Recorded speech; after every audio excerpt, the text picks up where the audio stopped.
It is. It's another week.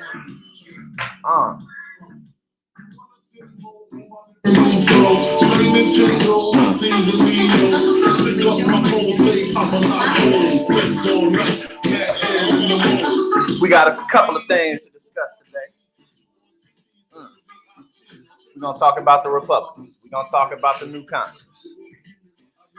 We're going to talk a little bit about Andrew Tate. We're going to talk about fake financial gurus on YouTube. What else are we going to talk about?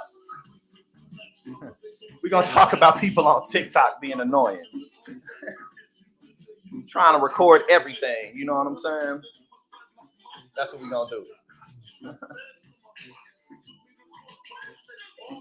We're going to talk about creepy rich guys. Why she want to stick me for my paper. We're going to talk about it all, you dig? She was fucking everybody. What up, Steve? My brother. Yes, sir. It's a good one. It's Monday, you know what I'm saying? We all go through what we go through. We all have hardships. We all have our struggles, but it's a new day, you know what I'm saying? We got to keep on fighting. We got to keep on striving until we don't wake up again, you know what I mean?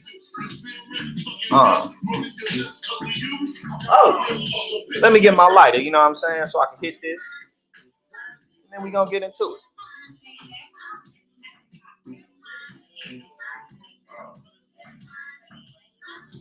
Yeah.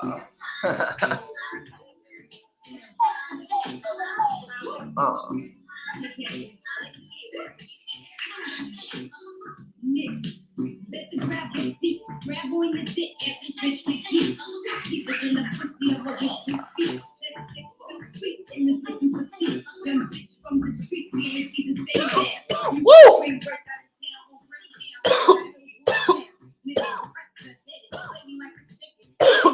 Smoking on some pink sherbet. You know what I'm saying?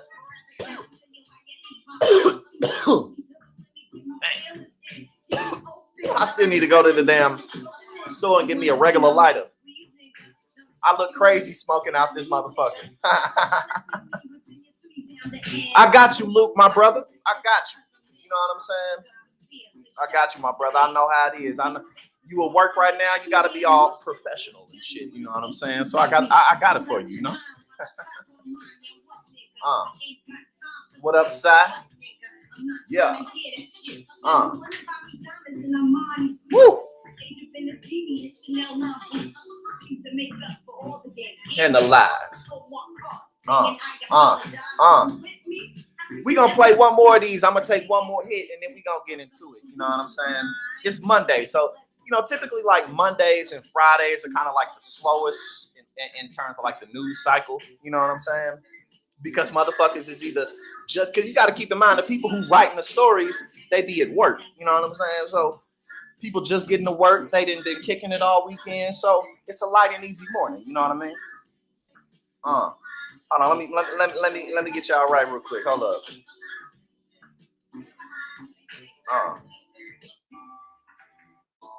Ooh. Okay, we're going to play some shit a little more smooth, and then I'm going to get into it. We're going to talk about the Republican Party. First, we're going to talk about this right here. We're going to talk about the Republican Party eliminating a civil rights committee because, you know, that's what they do. You know, there's nothing to see here. You know what I'm saying?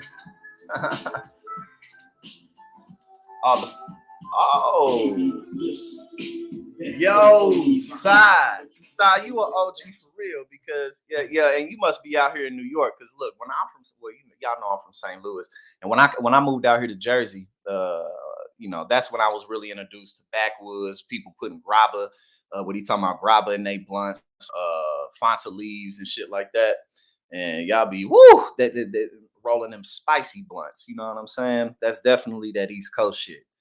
I'm on my bong for right now, you know what I'm saying? But whenever I'm socializing, you know what I'm saying? That's when I do my thing. But anyway, are you in Boston? Well, I guess it's pretty much the same culture. Well, not the same, but similar. You know what I mean? That's that East Coast shit, I guess. But let me go ahead, take this last hit, get myself right, and then we gonna get into just our discussion. You know what I'm saying? Best believe I can give you what you want and all that you need. Backing all the ladies from the fly to the shade. Marquis Diamond 600 Mercedes. I fly you across the seas in the private jet. Whisper shit in your ear to get your panties wet. Honey, I'll show you how good life can get. Whining and dining at your bar in the finest restaurant. Feed you lobster cause I'm a true lobster. Lame niggas for you. Here we go. Victoria's Secret.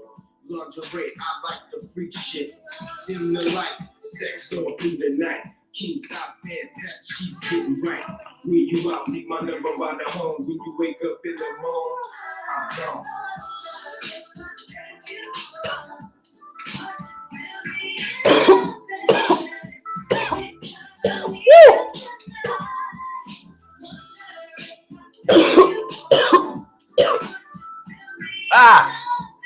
God damn.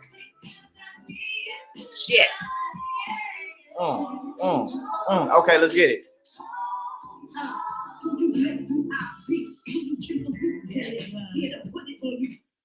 Woo. I got you, Twin Dragon. I took that talk for you. You know what I'm saying? I know how it is. Oh yeah. All right, yeah. You already know you can't be up at, like I say, you can't be up at the gig just pub. We're not quite that progressive as a society. You know, cannabis is definitely making its wins, its leaps and its bounds, but we're not quite there yet as a society. You know what I'm saying? So that's why I told for all my brothers and sisters who can't do it, whether you can't do it at all or perhaps you just can't do it until later.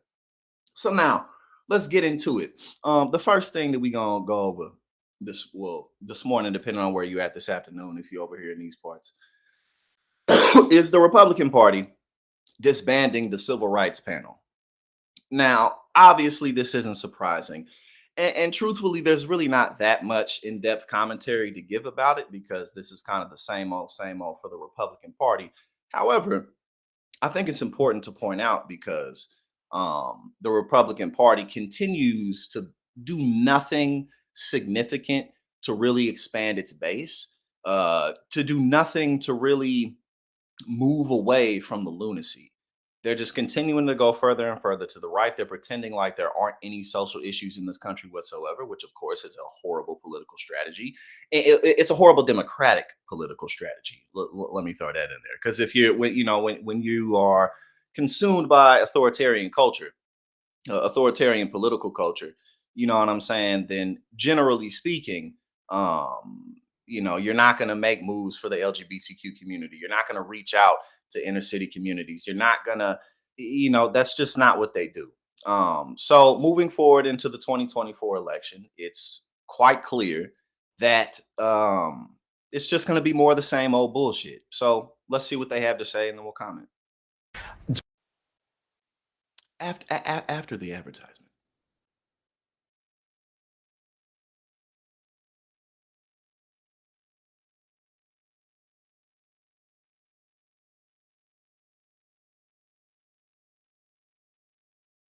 Protests over the fatal. Just days after the nationwide protests over the fatal Memphis police beating of Tyree Nichols, Republican chairman of the House Oversight Committee, Congressman James Comer, eliminated the subcommittee on civil rights and civil liberties. My next guest proposed an amendment to reinstate the civil rights panel, but it was voted down along party lines. Joining me now in studio, Congresswoman Jasmine Crockett, a member of the House Oversight Committee. Congresswoman Crockett, welcome back to the Sunday Show.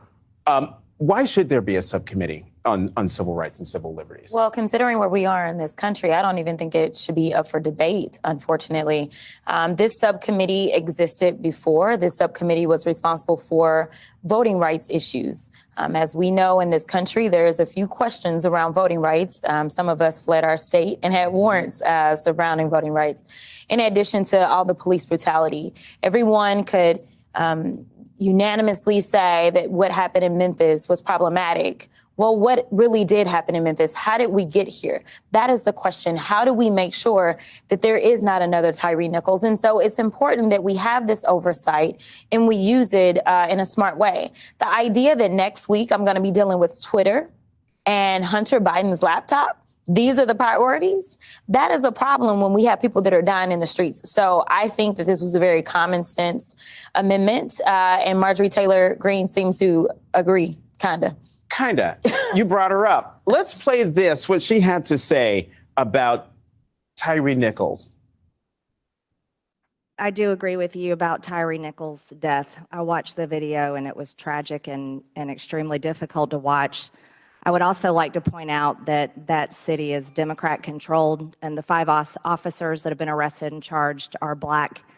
And I think that this isn't an issue of racism or anything like that. I'd like to also point something that I'd hope you share with me. There's a woman in this room whose daughter was murdered on January 6th, Ashley Babbitt. And Ashley Babbitt there's never been a trial. As a matter of fact, no one has cared about the person that shot and killed her. Congresswoman Crockett, Ashley Babbitt was an insurrectionist. I said it. Your reaction to Congresswoman Greene?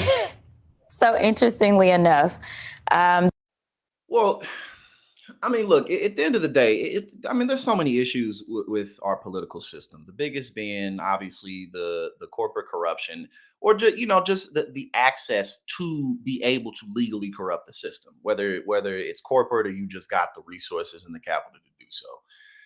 And our one vote system that basically makes it such that it's always going to be 2 parties going against each other no matter what.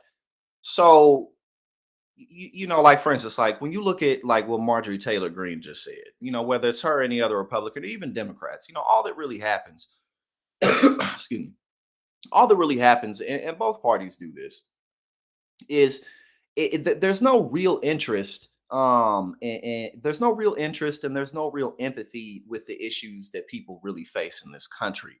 There's no real initiative to solve these problems. Like a lot of these people, if not, most of them, just again, because of the career path of being in these types of positions and what it does to you and having to stay there and having to kind of, a lot of the times, maybe you don't have to take these people's money, but it could mean that if you don't, your career in that seat is over. So oftentimes, these people make the decision to, take the money so that they can stay in their seats. And so, like Marjorie Taylor Greene or any Republican mentioning that the police officers were Black diverts away from the systemic issue, diverts away from the issue of gun violence, diverts away from the issue of, when you have an entire country who's arguing about police violence and nothing's being done federally, then, what good is any of this conversation? So there's just absolutely no interest in solving any of these problems, because let's say that the civil rights panel wasn't dismantled. Like, let's be serious. What would it really have done? It would have been better to keep it, but what would it really have done? Because the Democrats, again, they just hijack issues and then stay loyal to their corporate money as well. So there's the Republican Party is more openly racist, and obviously they're, just really in far right-wing la-la land in the Democratic Party in terms of just as a whole. It's just kind of your standard corrupt corporate political entity. But, it's just like, because again, she's sitting up here and she's saying what she's saying. Yes, there's issues, there's racial issues in this country, but I mean, what good would this panel really have done for it? Because so much of this shit's just performative. MSNBC, CNN, these people sit up there and they're like, oh, we have such these issues, they're so bad. Like, and you know what I'm saying? And like they're posing with all this shit, putting the pride flags all over everything. But when it comes time to pass bills, you know what I'm saying? Like where there's no real energy there, which is why primarily a lot of people's, millennial and Gen Z's political attention to media has gone to online sources. not just news shows or streams, but just reading more articles and being more connected to information, because these people just have careers.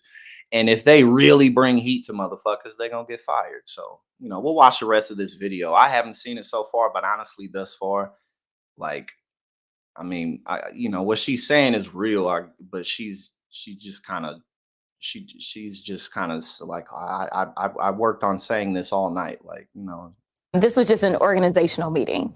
And so it was my first time. So I was like, where is the clap back button? I was like, which button is the, because I didn't know, but, it was really offensive. He had not even been buried, and you drew this false equivalency. There was no equivalency. This was a black man driving down the street in America trying to get to his mama's house who had not committed a crime versus an insurrectionist who was coming to kill some of your colleagues or harm them in some way.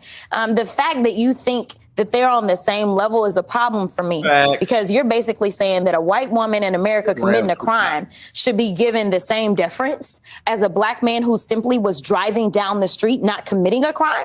You think that that's the same level? And the fact that she had that young lady's mom in the room as a prop on that day, it was almost like we planned this and I walked into it.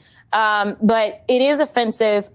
We do know that we need, part of this that you didn't play was her talking about our prisons. And so she said, we do need to investigate because the January 6ers that are going to jail and prison, you know what? That's a problem. Those conditions are bad. All of a sudden we care about. All of a sudden. Nancy Pelosi and everybody, we gonna get in our Kenta clothes and we're gonna take a kneel and we're gonna take a picture. Yeah. But yeah, no, again, there's really not much unique commentary to give here because it's just the same old in terms of political discourse in America. But disbanding a civil rights panel honestly is totally unnecessary because, like we mentioned, what was the civil rights panel really going to get done in the federal government? And then also, how does this help y'all garner new support? It's just stupid. It's just pure partisan. It's just pure partisan politics, nothing else. So it's just really fucking boring. It's really fucking boring. It's like we just got to get these people the fuck up out of here, right? Because it's just the same old shit. It's like, so let's cover something else. Okay. So this is interesting. I'm sure that some of y'all have seen this before. And so now my commentary on this is less about the actual story and more about like TikTok influencers in and of themselves. So like, I watched this and honestly, it's kind of fake. It looked fake. Maybe it's not. Yes, we know, again, the woman records date with nice guy who controlled what she ordered. Now, again, does this type of stuff happen in real life? Absolutely. Are guys creepy? Yes. Do guys pretend like to be nice, put on a show, put on a facade to X, Y, and Z? Absolutely. That's really not what I'm here to talk about. What I'm here to talk about is going on a date and recording the whole thing. And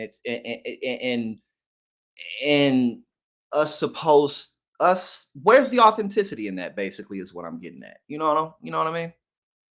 Like, you go on these dates, and I'll play these videos in a second, but it's like you went on this date, you had your phone out the whole time. You got to keep in mind how long it takes to make content on TikTok, which honestly, to tell you the truth, I'm 31 years old. So if I don't really, I guess I'm kind of out of the loop with that in terms of just really feeling like I got to be on TikTok.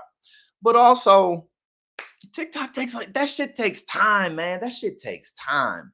Unless I got a whole bunch of editors help doing it for me, then no, I don't have time for this. So again, you go on a date, you're recording the whole thing. Then you go home, you use the footage, and you do all this editing, you do this writing, you chop it up into blocks. And it's like and again, maybe this guy was a creep. I saw the videos, it looked like it was staged. Again, stuff like this absolutely does happen, but you went on a date and recorded the whole thing and like it's just, and and these be TikTok influencers, like they be in the gym and it's like, oh, I'm gonna set this camera here and I'm just, and then some dude will literally like just look over. Again, do dudes be creeps in gyms? Yes, but that is not what I'm talking about. I'm talking about influencer culture. You know what I'm saying? Like, because guys do shit like this. People do shit like this all the time. It's like, oh, someone looked at me in the gym. Like, okay, so the fuck what? Like, and you're looking for that to happen. You went on a date, and again, to me, this footage honestly looks fake, right? And maybe, and again, does shit like this happen? Are guys creeps? Absolutely. Thank you, thank you. I appreciate that. Absolutely. Men are creeps. I'm not here to talk about that. I talk shit about men all the time. Y'all know that. That's who cares. But again, it's like, if I went on a date with a woman and she had her phone out the whole time, like, come on, man. So it's like he's bad, but you're not. So it's just, TikTok is like brings out the worst of people. It's like, while people were gonna play these videos, it looks so fake. But it's like, while you're going out acting, it's just, Nice. Thank you for taking me here. You're welcome. All right, I'll get those going and then I'll come back and grab you. Thank you very much. All right, so I liked what she had mentioned about the scallops. I thought that sounded really good. I'm a big seafood fan, so I think I'm gonna do that. Let me order for you. I'll surprise you. I know what you want. I hate surprises. You know this place better than me, so. Yes, I do. So what are you getting? I'm getting the ribeye with the mashed potatoes. So what are you gonna order for me then? The ribeye with the mashed potatoes. Oh, okay. Really nice. You don't want to.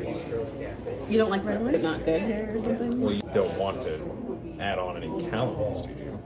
No, but I mean we're on a nice little date, so I think I can ignore it for now. I'll order you a drink that'll suit what you're looking for. What the hell am I looking for?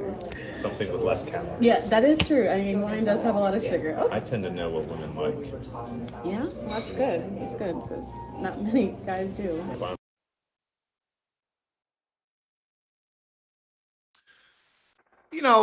And again, there's a few others, but it's like, again, is this really that big of a deal? No, it's just, again, TikTok and influencer culture is so annoying because it's like, you went on a date, like I don't know who the hell this is, but these influencers be having huge followings, like they be verified. It be you 1.7 million likes, 98,000 comments. You know what I'm saying? This woman is attractive. At least she looked 23, 24, 25. She may be older than that to me. Like, you go on a lot of dates if you want to. If you don't want to, you don't have to. But it's just like, social media, man. Jesus Christ.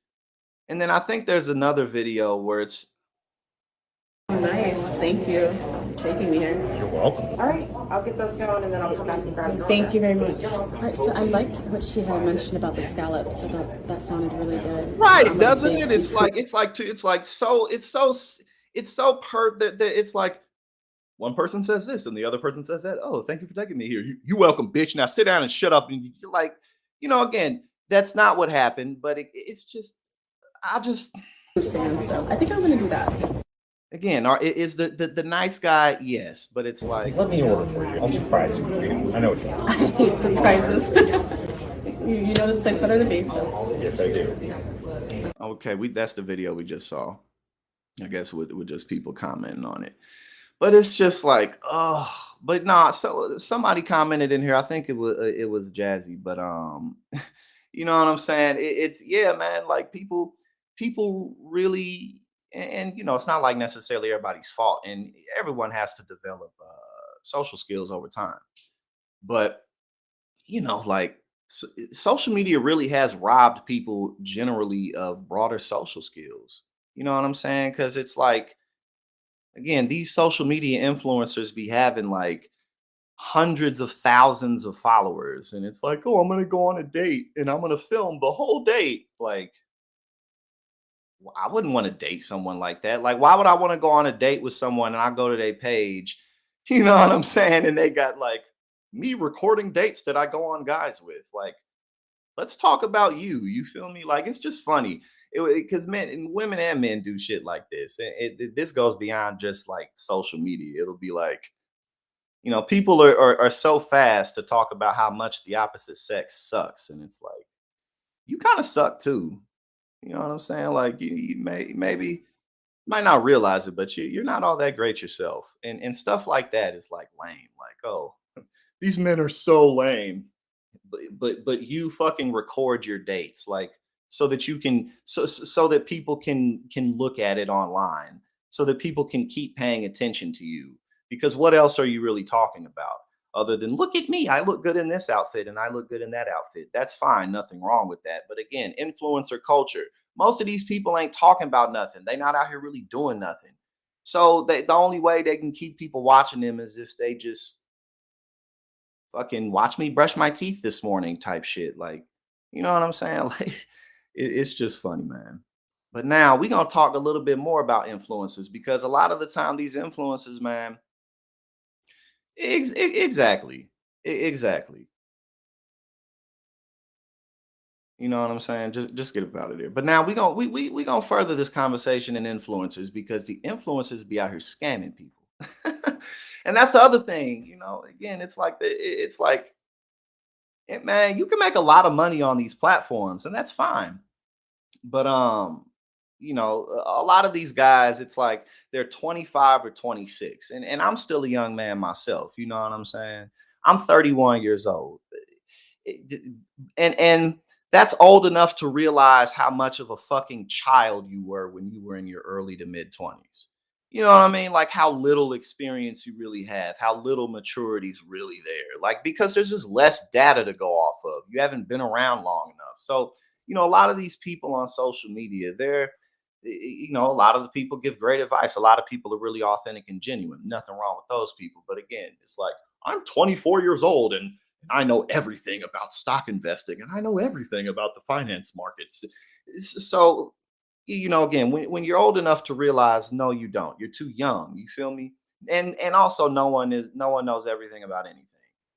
On top of the fact that if you really knew so much about all these topics, right, then why are you selling so many courses? Why are you selling access to yourself? Why do you have so much really high quality content going out on all the social media platforms on a daily basis? Because that's how you make your money. And again, that's fine. There's nothing wrong with that. But it's like, I'm a real estate expert. I make billions of dollars in the real estate market. And that's why I'm on YouTube all the fucking time. Like, these people, Better they way. just be scamming. So I gave motherfuckers, Swiffer a man. shot. It's way better. Swiffer's heavy-duty dry cloths grab dust in hair and lock it away. Better than my broom that can push it around. Swiffer, totally worth it. Love it or your money back. I'm questioning my whole existence. I feel so unnecessary. And why do you think? All right. Are you tired of living paycheck to paycheck? Do you dream of financial freedom Exactly. through passive income? Look no further, because the secret to getting filthy freaking rich on YouTube is about to be revealed.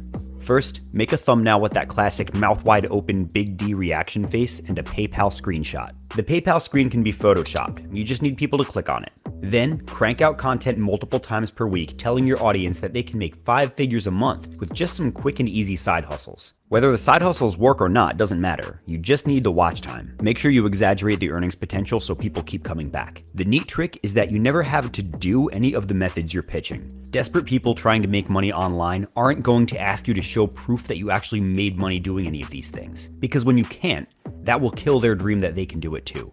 And they want to believe. Keep this predatory cycle going and regurgitate the same spiel about dropshipping, retail arbitrage, and ChatGPT copywriting that festers within the hustler niche. Your viewers won't make any money, but you will. Congratulations, you are now a YouTube finance guru.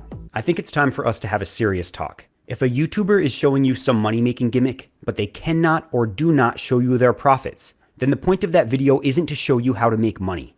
The point of that video is to collect views for ads and sponsors that benefit the YouTuber. You as the viewer are just cannon fodder. Now don't let me be unfair. There are some great YouTube channels about side hustles, and those channels tend to be the ones from experts speaking from experience. Graham Stephan was a great YouTuber when he talked about real estate, but motivated by ad revenue, he started pushing things like FTX and ChatGPT gimmicks. These days, dumping side hustle fluff is so lucrative that there are entire channels dedicated to churning this type of content that have yet to produce a single profitable viewer. Let's check out this video by Kevin David, who has 1.5 million subscribers, and his idea to earn $500 a day, quote, watching YouTube. He'll hit us with a couple of fake PayPal screenshots, and then after 2 minutes of asking for likes, comments, and subscribes, Kevin spends the next 2.5 minutes explaining to us that people watch a lot of Minecraft and Fortnite videos. So after giving him 4 minutes and 40 seconds of watch time and 2 ad views, then we get to the punchline. He wants us to use the URL shortener shrinkme.io to get ad revenue. He tells us to find a popular Fortnite video on YouTube and then run the URL through shrinkme, which will then give us a new URL. When people click that link, it will give them an ad, which will then give us ad revenue, according to him.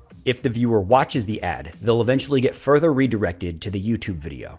To get clicks, he wants us to spam our URL on Reddit, Steam, and a bunch of gaming forums. You'll have a captivated, interested audience clicking your link, and surely you will print. Okay, so problems here. First, let's see what happens when we try to shorten a URL with shrinkme. We copy the URL from YouTube like Kevin recommends and put it through the shortener. That gives us a new URL which is just as long as the YouTube URL. If our intended victim follows our link, it will give them not 1 but 2 instances of malware, which hopefully their antivirus will pick up. If the viewer recklessly continues because they really want to see your Fortnite video, they will have to scroll past this spam and find this CAPTCHA. Clicking the CAPTCHA will redirect them to another obvious malware that I'm not even going to click on for this video. If the victim tries again, he'll receive this lovely executable file. The third attempt will bring them to another obvious malware site with executable file package deal, and the fourth click will finally pass the CAPTCHA. If the viewer does click to continue because he's just dying to see you play Fortnite, then voila, page not found.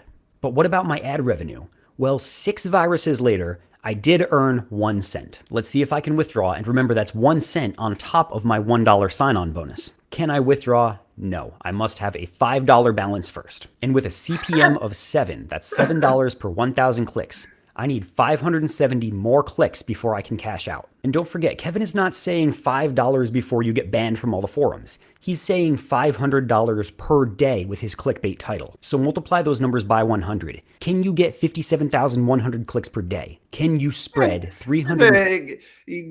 Put the fucking Black Plague and the fucking Antichrist on your hard drive and earn a cent. That's what I'm saying, man. Like, these people make their money from ad dollars and selling courses and selling this and selling that. And, you know, yeah, you can make a lot of money scamming people, but it ain't gonna last. You feel me?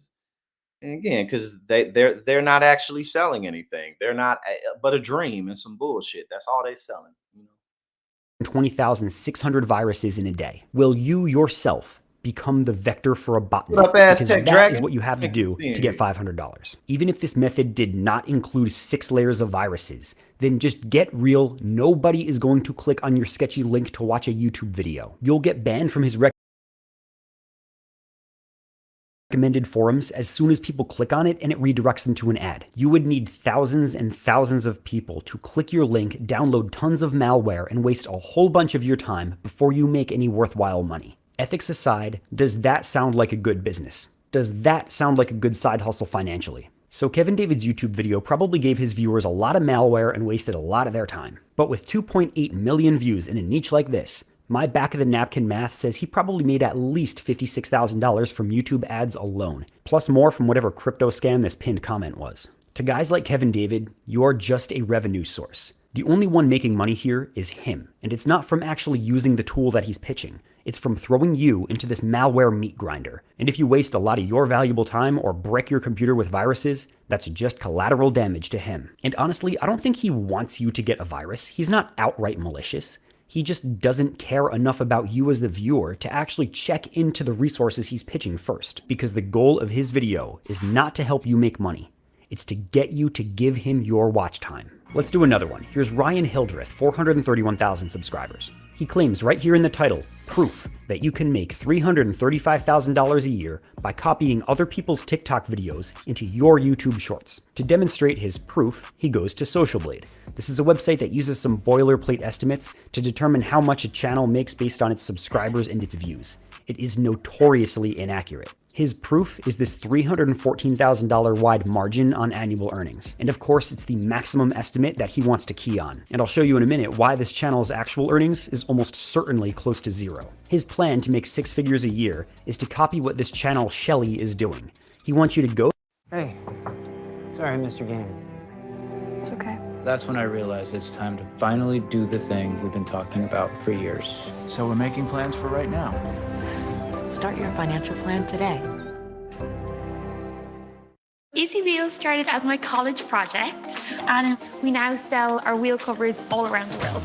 Go to TikTok and find popular videos. Then he wants you to remove the TikTok watermark through any of those online services and then upload the video to YouTube Shorts. You will certainly go viral and make a ton of money. Okay, so problems here. First, YouTube Shorts were not monetizable until February 1st. So all these channels he's showing making 300 grand a year uploading YouTube Shorts have never made any money. Social Blade's data collection just isn't sophisticated enough to recognize that. And second, all of these TikTok ripoffs will not get monetized by YouTube, because they almost all have copyrighted music, or YouTube will identify it as reused or low effort content. You see this daily on the partnered YouTube subreddit. A channel gets demonetized and the creator, I use that term loosely, can't figure out what happened. Well, you look at his channel and it's all just repurposed TikTok content. YouTube does not want its platform filled with recycled garbage content. That's exactly why it got rejected from the monetization program.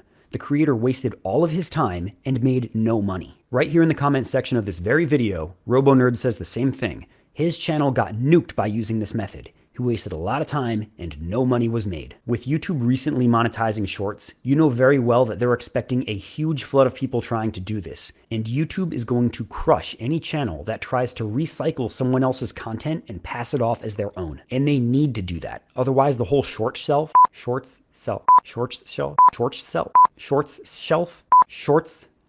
yeah, you try saying it out loud. They need to do that. Otherwise, YouTube Shorts is just going to be filled with TikTok. Trust me, YouTube has not and never will monetize the content that this guy is proposing. And here's the worst part.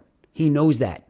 He is a YouTube content creator consultant. Here's him with his 100,000 subscriber plaque that he either got off of Etsy or was powered by bots. He knows you can't make money ripping off TikToks. He just doesn't care as long as you buy his paid course or give him watch time. And I'll say this now, I don't hate paid courses. If they're good quality, they're worth it, and experts should be compensated for their instructions. But if this is the type of advice that you're paying for, then you just got played. And grifters like this Ryan guy are gonna walk away with your money. Let's do one more. Here's Dave Nick, 671,000 subscribers. In this video, he shows you several different ways to make money, and it's clear he has never done any of them. His first two methods are sketchy websites that deliberately violate Google's terms of service to try to improve website ranking for certain keywords. Websites with low traffic pay a service called SERP clicks for marketing, and then SERP clicks will pay you 5 cents to Google that website and click on it. You follow the link, and then you explore the website for 60 seconds on Firefox or Edge browsers specifically. And by the way, all of this does almost nothing for SEO. Nonetheless, you get paid 5 cents for that click. Simple. But go ahead and try it. It will take you hours of scrolling to even earn $1. And according to some Reddit users, you're gonna get banned as soon as you reach the minimum threshold for withdrawals. This website isn't for you to make money. It's also not for SERPclicks' clients to get better SEO. This whole website is designed to help you help SERPclicks scam its clients by giving them fake engagement and SEO. Dave's next one, called MicroWorks, is very similar, but it's also extremely privacy invasive, and there are hidden charges on there that can actually cost you as the clicker your money. Both of these put your entire Google account at risk. That's your YouTube, your Gmail, everything. And if you do get paid, it's going to be a minuscule amount of money.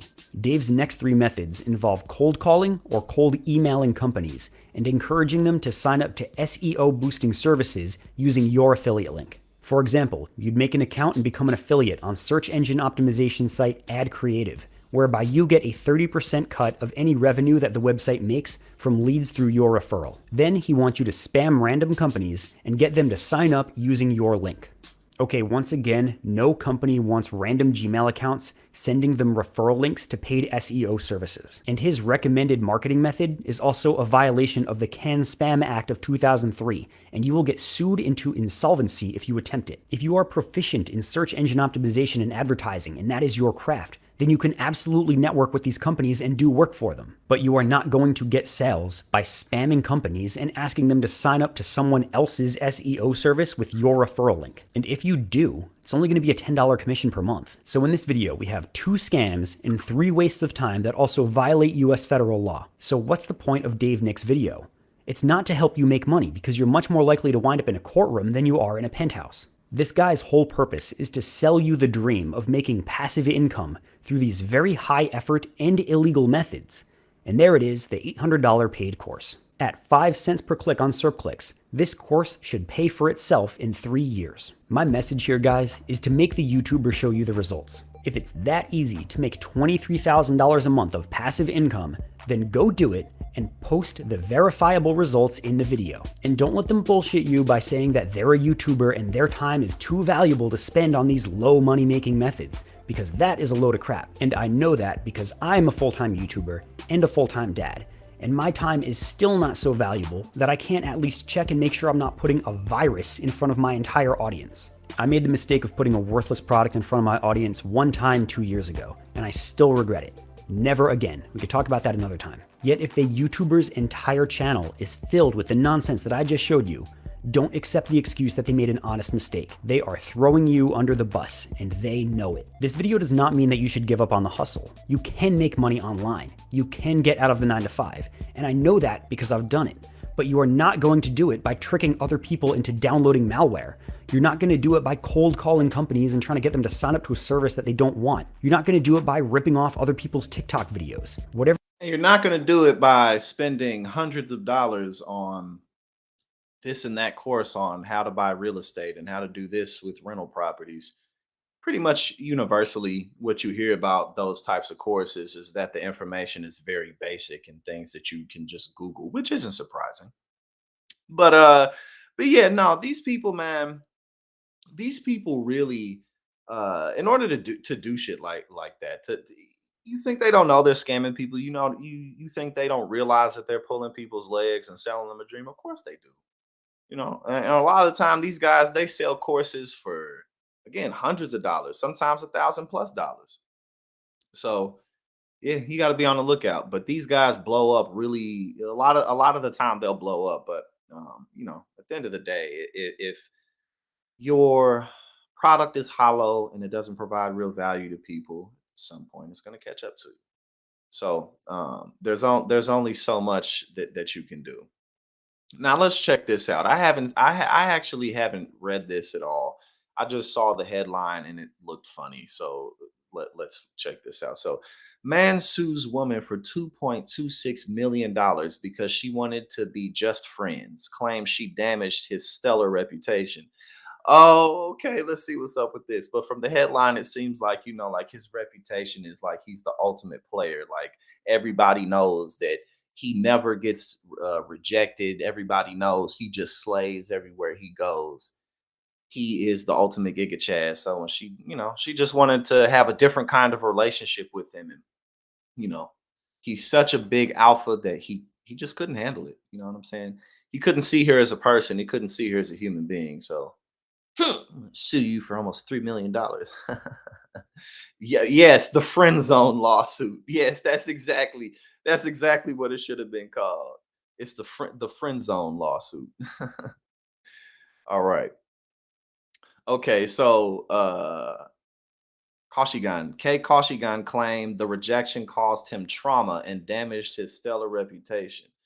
Oh, it is a traumatic rejection. Oh my God, what a strong man. A man in Singapore is suing a woman for more than $3 million, 3 million Singapore dollars, or about 2.26 million US dollars, after she rejected his romantic advances and said she only sees him as a friend. Kay Koshigan, the business development manager at Aerolion Technologies, a drone production company, has launched a lawsuit against Nora Tan that will be, okay, excuse me. Okay, yeah, so he good. He's fine. He's good. He has the ability to ask other women on dates. Not a big deal. Just move on. With Kashigan alleging that the rejection caused him trauma and damaged his stellar reputation, according to court documents. Court papers detail that Kashigan accused Tan of allegedly defamatory remarks and negligent conduct, and he needs the money to fund rehabilitation and therapy programs to overcome the sustained trauma. Oh my goodness. Kashigan sued Tan for the equivalent of $16,624 in January after claiming that she did not sustain an agreement to improve their relationship. Oh man, this guy maybe should be in prison. This guy maybe should be behind bars. This man, I'm gonna sue you for $17,000 because you have to work on this. You have to do it. This dude is out of his mind. The judgment found Kashigan had an ulterior motive of vexing or oppressing the defendant, per The Guardian, and that the case was just a calculated attempt to compel engagement from Tan. The woman first met Kashigan in 2016, according to court papers, per The Guardian. Problems arose in 2020 when their views on the relationship became misaligned. While the defendant only regarded the claimant as a friend, he considered her to be his closest friend. Oh, they not just close, right? His sustained trauma. He can't get over it. You know what I'm saying? There's nothing he can do. He's just rotting away in his room, literally, hasn't showered in months, completely debilitated. Tan agreed to counseling sessions that lasted 18 months. Oh my God. Oh, this is horrible. This is like the worst person anyone could ever meet.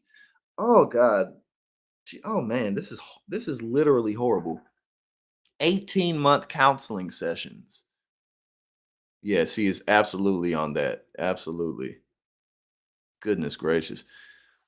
While the defendant had hoped that the counseling sessions would help the claimant come to terms with her decision to not pursue a romantic relationship with him, this was not the result. Faced with repeated requests and demands for more frequent meetings and deeper conversations, the defendant decided in May 2022 to cease all contact with the claimant.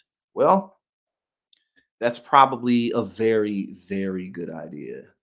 That's probably a very good idea. Meanwhile, Tan is countersuing Kashigan, alleging. Okay, I already read the one above.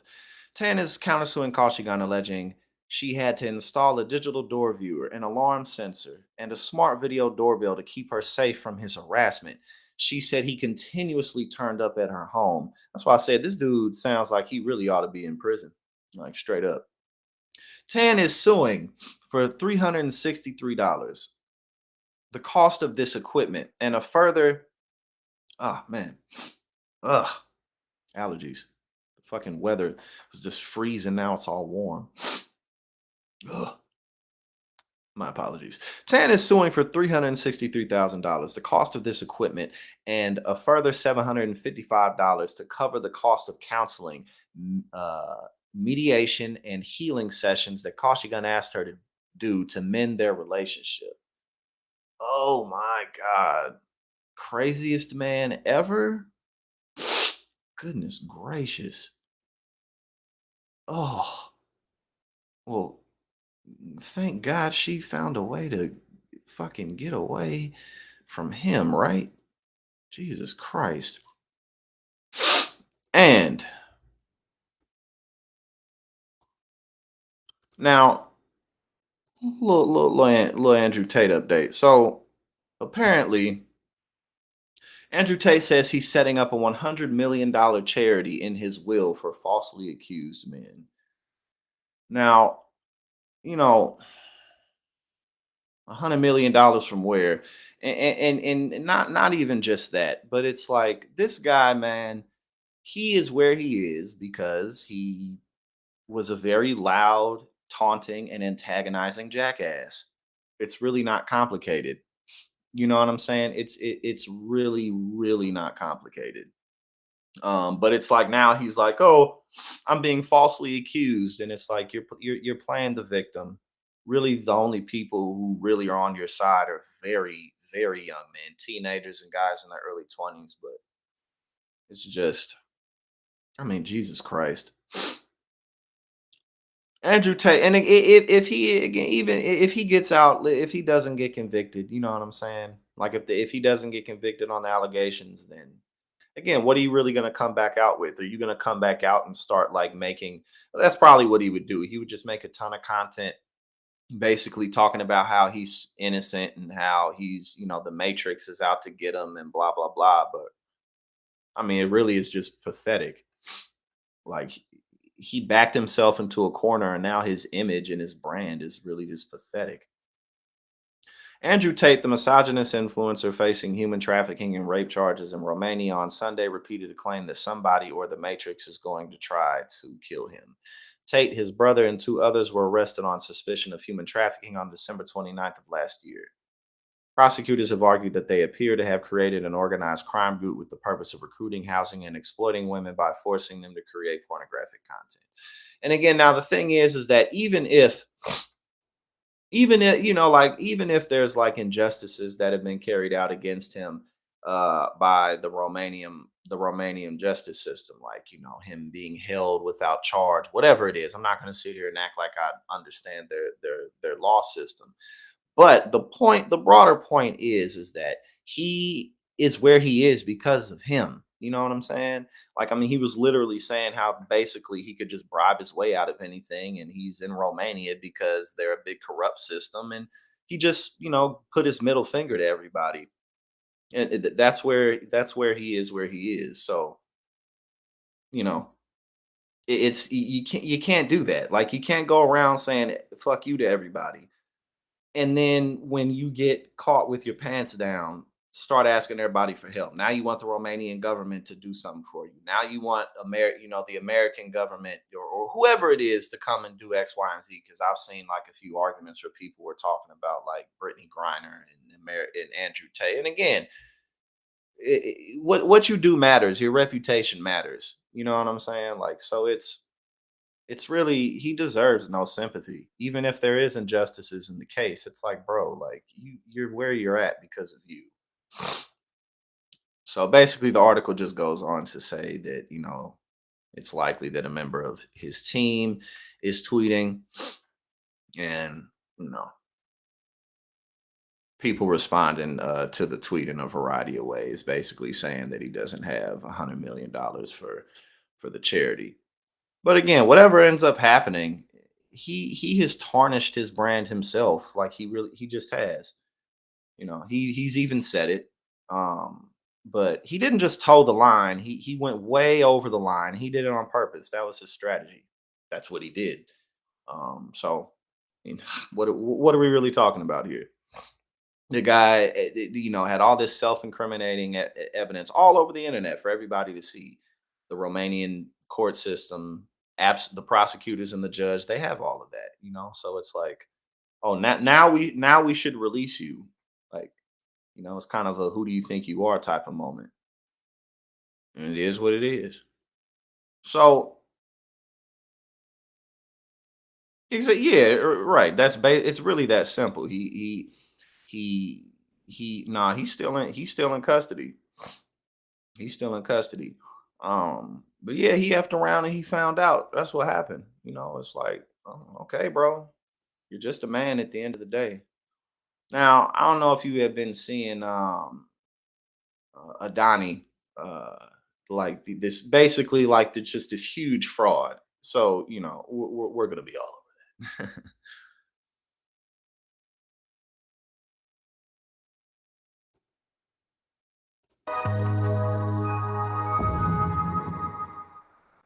In September of 2022, Gautam Adani surpassed Jeff Bezos to become the second richest person in the world, with a net worth of $150 billion. Gautam Adani is the founder and chairman of the Adani Group, a massive India-based industrial conglomerate with over $20 billion of revenue and over 100,000 employees worldwide.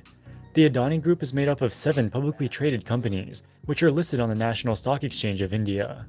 The Adani Group is wide-reaching, touching almost every part of the Indian economy. Their business activities include, but are not limited to, the operation of ports, thermal power generation, consumer goods, and real estate brokerage services. The most impressive thing about Gautam Adani's wealth is how fast he created it. In 2019, he was the world's 206th richest man, with a measly net worth of just $7 billion. For most of the past decade, his wealth had ranged between $5 and $10 billion. But starting in 2020, his net worth exploded, culminating in him becoming the world's second richest man by September of 2022. The vast majority of Gautam Adani's wealth is represented by his approximately 75% ownership stake in the Adani Group. Over the past 3 years, all of the Adani stocks have experienced monster rallies. Between 2020 and 2022, the share price of Adani Enterprise increased 17.5-fold. Adani Green Energy increased 9-fold. The worst performing stock of the group was Adani Ports, which only doubled. The substantial increases in share price have pushed the Adani companies to very high valuations, with their price-to-earnings ratios ranging from 29 for Adani Power, all the way up to 831 for Adani Total Gas. The average price-to-earnings ratio of the Indian Sensex index is 22. Adani Gas's 831 PE appears rich to say the least. In January of 2023, Adani Enterprise decided to take advantage of their high share price by selling an additional 200 billion rupees, or roughly $2.5 billion worth of new stock to public market investors. The issuance was scheduled to take place between the 27th and 31st of January. On January 24th, just days before the share issuance was scheduled to begin, the infamous short-selling firm Hindenburg Research released a bombshell report accusing Adani of being the largest fraud in corporate history. The short report caused the price of Adani Enterprise and other Adani stocks to plunge by almost 20%, wiping $30 billion. The largest fraud in corporate history. Perhaps that's something to be proud of. I mean, because, you know, that's rather difficult to pull off if you really think about it. So I guess at the end of the day, he can, you know, he can wear that proudly on his sleeve. Dollars off of Gautam Adani's net worth in a matter of less than a week. So what is going on? In this video, we'll look at how Gautam Adani became Asia's richest man and whether or not his business empire is a house of cards. Are you sick of having issues with your webinars, wasting tons of time on troubleshooting with attendees?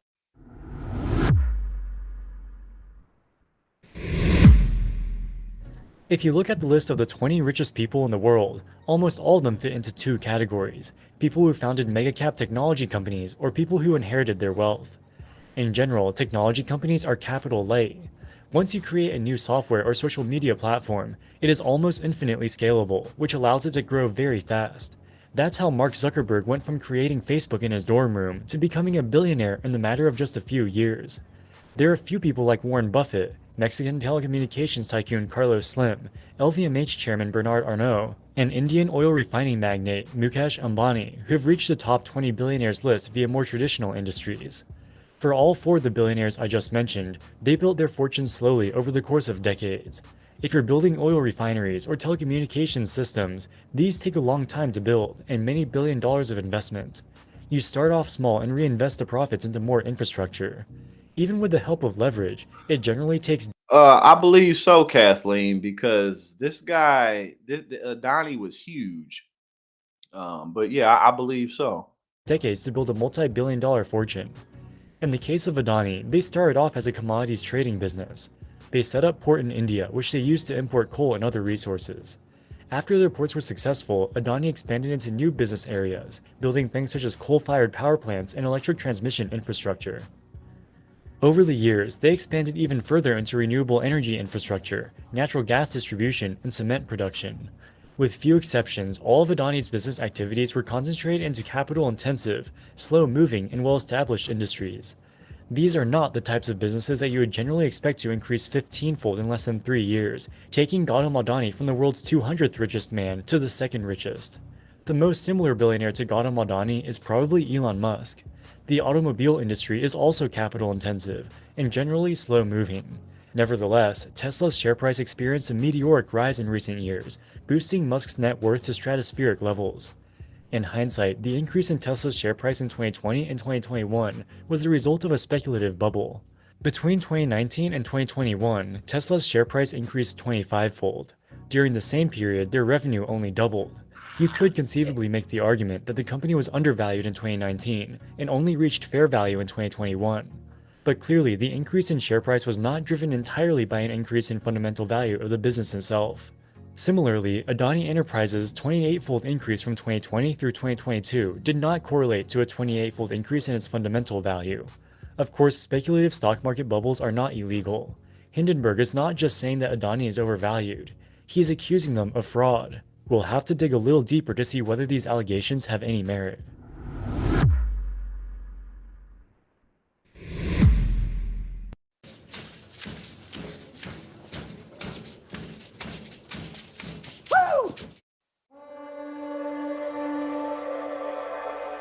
Build custom industrial machines in days. Let's look at Adani Enterprises, the flagship of the Adani Group. It's a diversified business, but the majority of its revenue comes from its integrated resource management segment, which primarily engages in the import of coal and other commodities into India. From 2018, Adani Enterprises' revenue was roughly flat, but over the past 2 years, it has skyrocketed. Based on the current run rate, they're on track to generate 1.6 trillion rupees of revenue in their fiscal year 2023, a 300% increase compared to fiscal 2021. As an aside, Adani has a weird fiscal year. Fiscal 2023 is the 12 months ended March 31st, 2023. Net income is on track to reach almost 19 billion rupees, more than double fiscal 2021 levels. 19 billion rupees is worth a little over $200 million at current exchange rates. It's quite shocking that Adani was able to achieve such extraordinary levels of growth, given the fact that revenue was largely stagnant in prior years.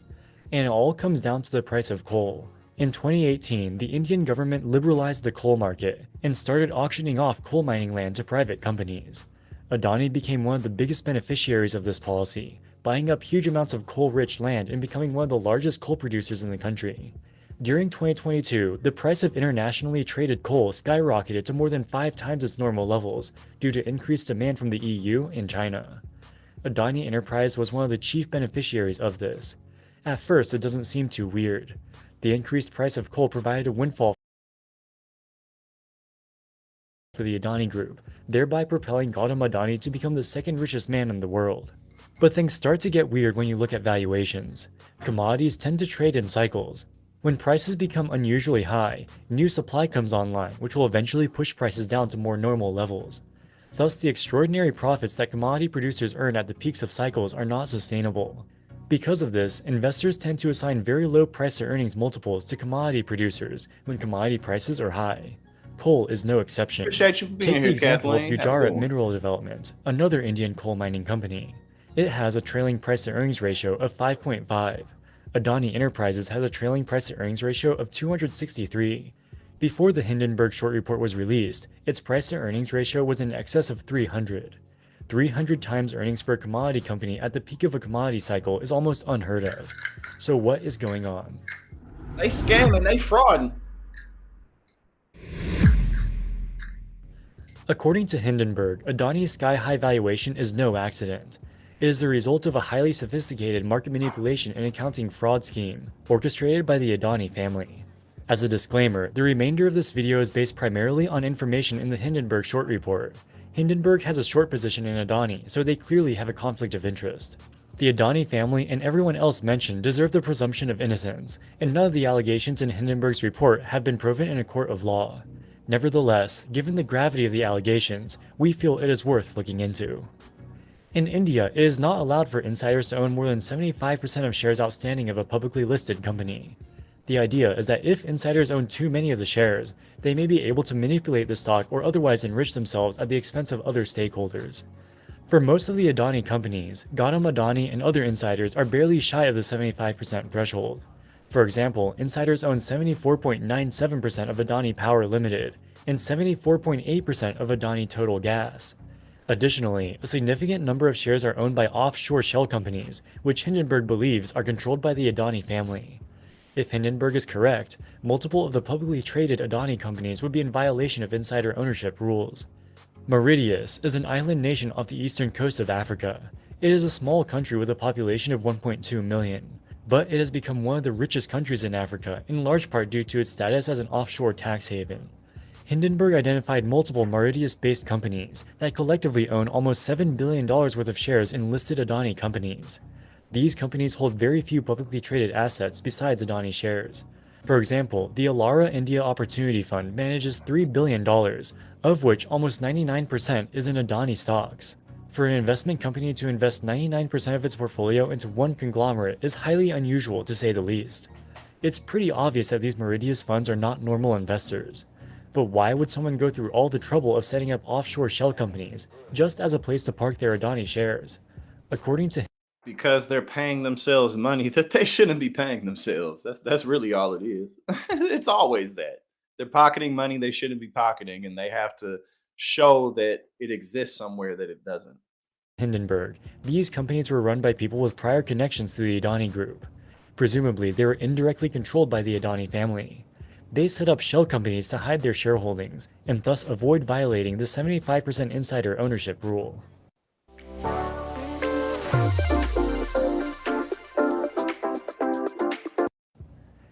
The suspicious transactions don't end there. Vinod Adani is the brother of founder Gautam Adani. He does not hold any official role at the Adani Group, but he nevertheless appears to be actively involved with his brother's companies. According to Hindenburg, Vinod set up numerous shell companies in tax havens including Mauritius, Cyprus, and the UAE. In an effort to make these companies look legitimate, he set up corporate websites for each of them. The websites claimed that these companies were engaged in vague and generic business activities, such as cross-border trade, consumption abroad, and commercial presence. Most of the websites do not list any employees, and there do not appear to be any employees on LinkedIn or any similar websites. The only photos they have are generic stock images. It's pretty clear that these are shell companies. So what was Vinod doing with these shell companies? One of Vinod's entities was called Emerging Market Investment DMCC. It was registered in Dubai, and on its website it says it exists solely to invest Vinod's funds in emerging markets. According to Hindenburg, this Dubai shell company lent $1 billion to a subsidiary of Adani Power. The suspicious transactions don't end there. In 2015, Adani Enterprises lent money to a Vinod Adani-controlled company called Carmichael Rail.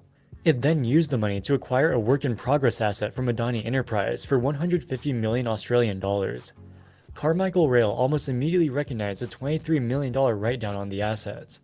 It looks like Adani Enterprise was shifting its asset impairments to this Vinod-controlled entity to protect its reported net income. If what Hindenburg is saying is true, it looks like Vinod made a huge number of opaque shell companies. These shell companies lent huge amounts of money to Adani companies and engaged in some other weird transactions which appear to have benefited Adani Enterprise. This begs two questions. How did Vinod get so much money to lend to his brother's companies, and why did he do it?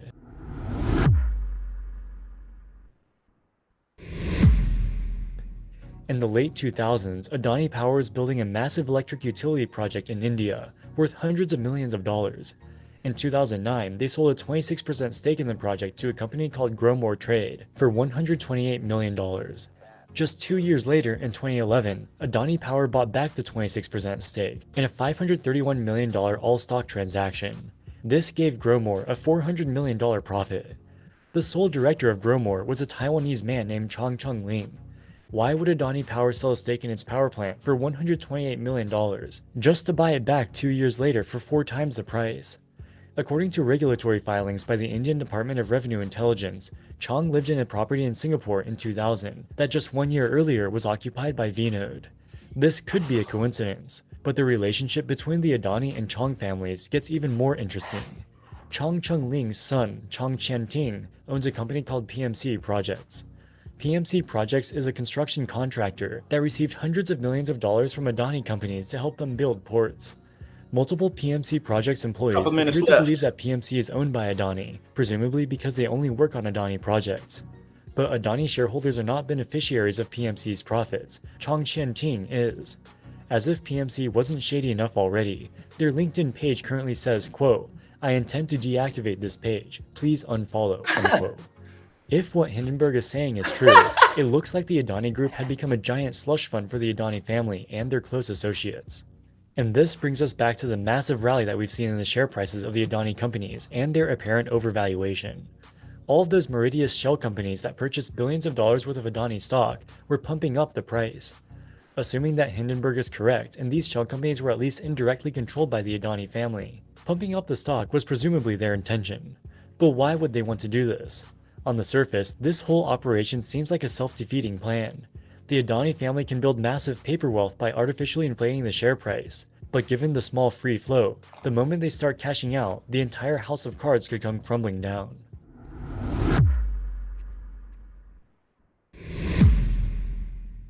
Recordings just got better. Hey, it's Dana from StreamYard. I'm so excited to announce that Selling shares isn't the only way for billionaires to realize their wealth. In fact, many billionaires go to great lengths to avoid selling shares in the companies that they founded, as this would incur massive capital gains taxes. If a billionaire wants to spend some of their net worth, instead of selling their shares, they could instead borrow money from a bank using their shares as collateral. For example, Elon Musk has borrowed tens of billions of dollars against his Tesla shares. This has allowed him to save billions of dollars by deferring capital gains taxes. It appears that the Adani family has followed a similar strategy. According to data compiled by Hindenburg, Adani insiders, which presumably includes the Adani family, have pledged billions of dollars worth of shares to take out loans. Potentially, the Adani family borrowed money using their shares as collateral to buy more shares via the opaque Meridius shell companies. This pumps up the value of the shares, allowing them to borrow even more money. While this is little more than informed speculation, it's hard to think of any other way the Meridius shell companies were able to acquire so many shares. And it's not just the Adani family. The Adani group itself is also highly leveraged. According to the market research firm Credit Sites, almost all of the Adani companies have debt-to-equity ratios in excess of 100%. Adani Green Energy has a debt-to-income ratio of 2,000%. In layman's terms, that is a lot of debt. The huge amounts of money that borrowed allowed the Adani Group to grow its business empire immensely over the past decade. But why were the banks willing to lend them so much money? The fact that the share prices were skyrocketing certainly didn't hurt. If any of the Adani companies ran into liquidity issues, they could presumably issue new shares to raise capital. But the high share price may be little more than a mirage. Of course, we don't know if the allegations in the Hindenburg short report are true. Adani categorically denies the allegations and has threatened legal action against the short seller. At the end of the short report, Hindenburg poses 88 questions to the Adani Group, asking them to explain the alleged anomalies that they uncovered. As of the time of recording this video, Adani has not publicly responded to any of them. Alright guys, that wraps it up for this video. I mean, look, listen. At the end of the day, the thing that always does these people in is greed. They get too comfortable. You know what I'm saying? They get way too comfortable. And that's hilarious. I just took a swig of this huge bottle of water, like right in the middle of me saying something. But yeah, man, I mean, whether it's Sam Bankman-Fried, Bernie, I mean, anybody you look at, they get too comfortable. They had opportunities to back out or stop scamming and go legit because they had people's confidence and they had the resources and the confidence and the belief from the public to actually do a variety of legitimate ventures. But they get too comfortable, and after a while, you really can't just back out. You know what I'm saying? It really becomes difficult no matter what it is that you get involved in, especially when it comes to criminal shit. Like, you get too deep in the game, you can't just get out. But that wraps up Monday's morning stream. You know what I'm saying? I got other work to do, as I'm sure all of you do as well, and I greatly appreciate you all for being here. If you got one, take a hit with me.